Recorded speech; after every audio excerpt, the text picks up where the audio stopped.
एक साधी गोष्ट आहे की आतापर्यंत हे मतविभागणे किंवा दुबार नावं जी आहेत त्याच्या संदर्भात कोण हिंदू कोण मुस्लिम असं कुठेही चर्चा आतापर्यंत झाली नव्हती.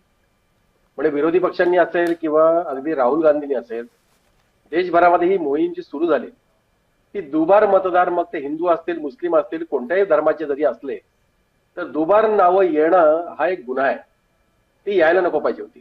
ज्या अर्थी ती आली आहेत त्या अर्थी त्याच्याविषयी तक्रार होणं अत्यंत गरजेचं होतं.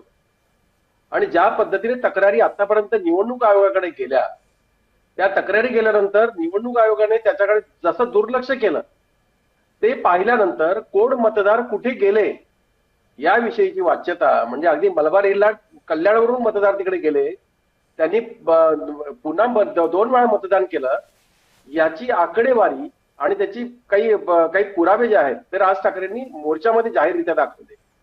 तिथे त्यांनी जाणीवपूर्वक काही कोण पाटील आहेत कोणतरी भोईर आहे असा काही विषय नव्हता.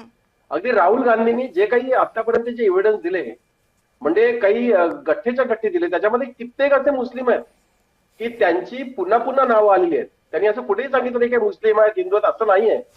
निवडणूक आयोगाने ज्या पद्धतीने काम करायला पाहिजे होते ते न केल्यामुळे ही नावं धर्म सोडून आलेली आहेत.